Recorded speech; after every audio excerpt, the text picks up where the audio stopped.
Boa tarde, telespectadores da televisão comunitária e cultural de Pelotas. A TV tem a direção geral de Paulo Oliveira e Cris Simões, trabalhos técnicos de Yuri Lopes.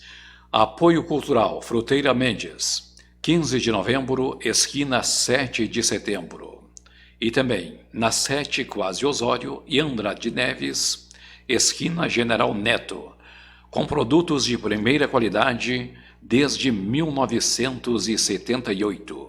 Fruteira Mendes. E também Supermercado Estrela, na Avenida Pinheiro Machado, 1872, telefone 3222-4246. E também da Garagem Tavares, Andrade Neves, esquina Cassiano. Box mensal, diário e por hora. Horário de atendimento de segunda a sexta, das 8h30 às 20 horas e aos sábados, das 8h30 às 19 horas. Garagem Tavares. Estamos em nossos estúdios com o professor e cientista político Renato Della Vecchia. Boa tarde, professor. Boa tarde. Professor Della Vecchia, como você vê a situação das eleições do segundo turno a nível nacional e também a nível de Rio Grande do Sul? Bom, a nível nacional está sendo reproduzido o que foi o primeiro turno, porque houve quase que uma antecipação do segundo turno no primeiro turno, ou seja, tem lá 85, 90% dos eleitores que já tinham um candidato definido, tinha um grupo pequeno de eleitores que se dispersou em outras candidaturas ou até votou nulo, né, sem considerar o número de pessoas que não foram votar. No segundo turno, essa polarização continua, com algumas diferenças. A primeira delas é que os candidatos mais competitivos, no caso principalmente a Tebet e o Ciro, eles estão formalmente apoiando o Lula, a Tebet mais envolvida diretamente. Então, o Bolsonaro ele sai nesse segundo turno com duas debilidades. A primeira, ele já ter perdido no primeiro turno. O candidato que sai atrás já sai em desvantagem, vai ter que reverter votos. E o segundo, que os apoios que ele teve das outras candidaturas ou não formalizaram ou são candidaturas mais frágeis. Ele tenta compensar isso com o apoio de governadores.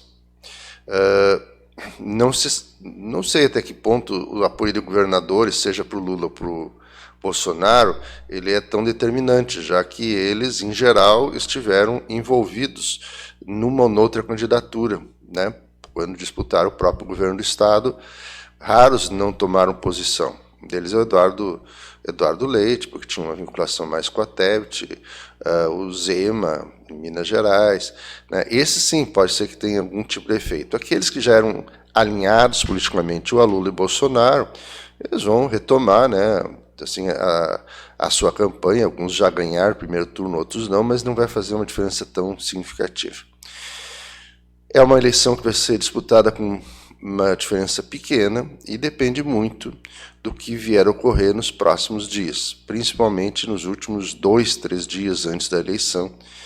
A eleição passada, ela foi uma eleição que houve resultados surpreendentes de última hora. Depois foi identificado que uma enorme quantidade desses votos eles ocorreram numa campanha subterrânea, que era uma campanha nem mesmo ligada às redes sociais de forma aberta, mas eram grupos privados de WhatsApp, né, que geraram em grande quantidade notícias falsas. Tanto é que foi aberta uma CPI, né, tanto é que hoje o Supremo Tribunal Eleitoral está reunindo com as redes sociais, com essas empresas, para tentar coibir, já que nesse ano o número de casos está sendo superior à eleição de 2018, né, sendo que a gente nem chegou ainda naquele momento mais decisivo, onde isso é o que mais ocorre com mais frequência. Então, tem algumas incertezas nesse processo. Um outro fator é o fator de como cada candidatura tenta vender a sua imagem, né, tenta se colocar no cenário. O Lula, ele buscou tentar constituir a base do seu programa em cima das realizações do governo anterior. O governo Bolsonaro ele tenta desconstituir esse favoritismo do Lula, portanto, adotou uma política de ataque mais frontal. Isso fez com que a candidatura Lula tivesse que perder um bom tempo da sua campanha tentando responder os ataques que o Bolsonaro vinha colocando. Em outras palavras, o Bolsonaro tomou a iniciativa política na medida que ele passa a ser o acusador e o outro tem que primeiro responder para depois poder defender o seu programa, suas ideias, etc. E na medida que o Lula consegue responder alguma coisa, vem outros 2, 3 acusações, tal. É claro que as pessoas, algumas acreditam em tudo que o Bolsonaro fala, outras não, algumas acreditam no que o Lula fala, outras não, né? Então aí tem uma disputa de quem consegue passar melhor a sua credibilidade. O fato concreto é que os dois já foram presidente da República em 2 momentos distintos. Portanto, os eleitores sabem o que foi feito, o que não foi feito, o que pode ser feito ou não. Não é razoável alguém achar que, por exemplo, um candidato vai fazer uma profunda transformação, como, por exemplo, criar o comunismo no Brasil, que é uma coisa que as pessoas nem noção do que seja, em geral tem uma visão negativa, mas não tem uma compreensão clara. Bom, mas se em 8 anos não foi feito, isso não vai ser feito. Isso vale, né, para esses embates que ocorrem agora, que são mais embates de tentar disputar voto, criar insegurança nos eleitores, etc. Recentemente, há 2, 3 dias, eu acho que esse quadro reverteu, porque surgiu um fato novo na campanha que fez com que o Bolsonaro saísse dessa condição privilegiada, que é a condição de ataque, e tivesse que se defender. Né, que foi aquela frase que ele falou que pintou um clima, né, que tinha umas meninas de 14, 15 anos, ele foi lá para ver o que era e disse que era um esquema de prostituição. Se era um esquema de prostituição, por que ele foi lá? E segundo, se ele foi lá e não deu nenhum encaminhamento para, de alguma forma, né, buscar contribuir para que ela saísse daquela condição, possivelmente dando a entender que eram venezuelanas e estavam em dificuldades, por que não fez nada? Bom, aí ele tentou reconstituir esse discurso dizendo que não, que a própria Damares tinha ido lá e viu que não era um esquema de prostituição.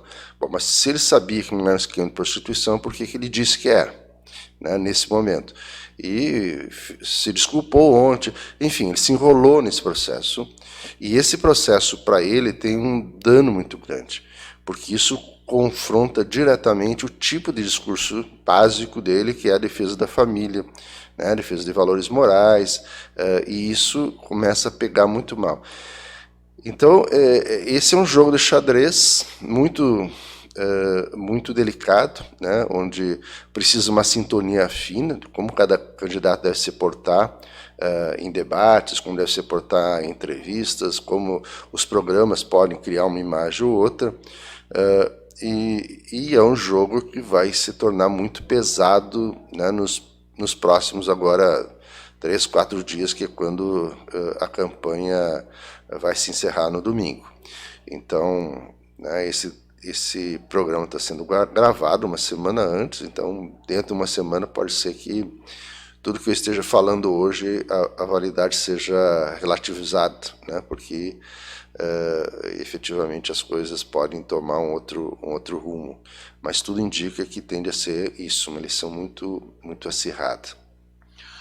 Este programa tem o apoio cultural da Fruteira Mendes, na 7 de setembro, esquina 15 de novembro, com produtos coloniais em geral, desde 1978, e também Fruteira Mendes, na 7 de setembro, quase Osório, e ainda na General Neto, quase Andrade Neves. Apoio cultural também da Garagem Tavares, na Andrade Neves, esquina Cassiano, com box mensal, diário e por hora. Horário de atendimento de segunda a sexta, das 8h30 às 20 horas, e aos sábados, das 8h30 às 19 horas. Supermercado Estrela, com teleentrega, telefone é o 3222-4246, e a teleentrega, nesse número você pode fazer o pedido. Estamos conversando com o cientista político e professor Renato Della Vecchia. Professor Della Vecchia, com relação às eleições aqui no Rio Grande do Sul, como você vê esse quadro no segundo turno, entre Eduardo Leite e Onyx Lorenzoni? Algo parecido ocorreu. O Onyx ele disparou nos últimos dias da campanha, cresceu muito na reta final. Ele chegou em primeiro lugar no primeiro turno, e isso colocou o Eduardo numa situação difícil, não só por o Eduardo ter ficado em segundo lugar, mas uma diferença grande, e por ter uma diferença muito pequena do Preto, né, do Edgar Preto, que foi 2.500, menos de 3.000 votos, que ele poderia nem ter chego ao segundo turno. Então isso colocou ele numa situação de maior dificuldade. Ou seja, em síntese, ele precisava, para poder disputar em condições de igualdade, atrair os votos daqueles eleitores que votaram no Edgar Preto. Em outras candidaturas também, mas fundamentalmente no Edgar Preto, porque foi muito parelho as duas. E a grande equação que ele precisou fazer é como ele, ao mesmo tempo que tentaria atrair esses votos do Edgar Preto, não perdesse votos que são aqueles votos que votaram nele e no Bolsonaro. Então, se ele fizesse uma defesa aberta de votar no Lula, ele tenderia a perder uma parte dos votos dele. Se ele não sinalizasse uma política que diferenciasse claramente do Onyx e do Bolsonaro nacionalmente, ele não iria atrair os votos desse outro campo. As principais lideranças desse campo que apoiou Edgar Preto, como Manuela, Tarso, Olívio, o próprio Edgar Preto, assumiram publicamente, embora criticando a política do Eduardo, mas ainda preservando que havia diferenças, né, entre uma candidatura e outra. E eu acho que o grande erro estratégico da campanha do Onyx foi ter feito aquela fala homofóbica, porque ele não ganhou nenhum voto a mais, né? Aquelas pessoas que pensavam daquela forma já estavam vinculados à candidatura do Onyx, até porque quem de alguma forma tem uma postura homofóbica, e o Eduardo Leite já tendo assumido a sua condição, acho que foi um ato digno, né, de alguém que se assumiu e reconheceu a sua condição, e isso não é um problema para ninguém, né? São opções que a imensa quantidade de pessoas da sociedade devem, né, assumir as suas opções, mas ao fazer isso ele criou o diferencial entre a candidatura do Eduardo e do Onyx, entre aqueles eleitores que não tinham votado em nenhum, e entre aqueles candidatos que acharam que isso, né, foi algo preconceituoso e foi algo, né,